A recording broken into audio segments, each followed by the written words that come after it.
At the apartment building conference last week in Montreal, the general consensus of the real estate community was that interest rates will be lower towards the second part of the year, and hence we're going to be seeing more transaction activity in commercial real estate.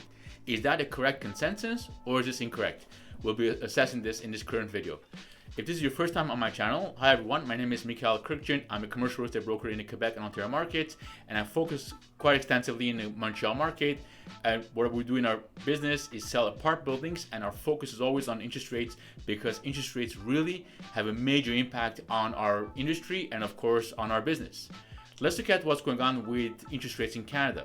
Right now, with the Bank of Canada's currently being in its quantitative tightening environment since early 2022, what we've seen is all of a sudden the Bank of Canada is removing cash from the system and it's injecting the system or the market with more bonds. If you look at the chart of how much bonds Bank of Canada used to hold before they started doing this, they were up to something in the range of approximately 400 to 450 billion of Government of Canada savings bonds that they were holding on their balance sheet. As they started selling these bonds into the market, what this did is all of a sudden cash started being removed from the market and they started injecting the system with more savings bonds. I.e., what this did was when there's more bonds hitting the market, all of a sudden the bond buyers will be requesting higher interest rates in order for them to buy these bonds because now there's more in the system, more in the market, hence they're going to want better interest rates. Now, of course, we saw the impact of this with our mortgage rates.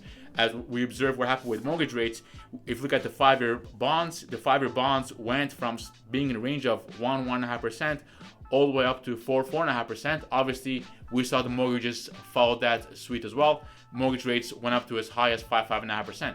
Now, if you look at what's going on with our real estate community, if the consensus is that the interest rates will be lower towards the second part of the year as they are currently, what that means is our real estate community is assessing that as the bonds are being sold into the market, they could be bought by other entities other than the Bank of Canada, and hence interest rates will be then lowered or will be staying the same at worst.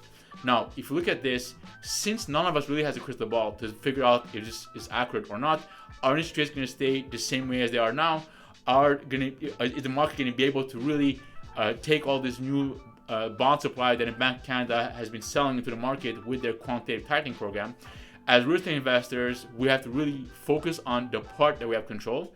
Interest rates are completely out of our control, but the part that is in our control is what we do with the net operating income of our properties. By focusing our net income to improve it as much as we can by renovating units and renting them out to market, and also by focusing on energy programs to lower our utility costs and by improving our net income, then despite what happens with interest rates and the bond market, we're still going to be able to protect ourselves as real estate investors in this really uncertain real estate environment.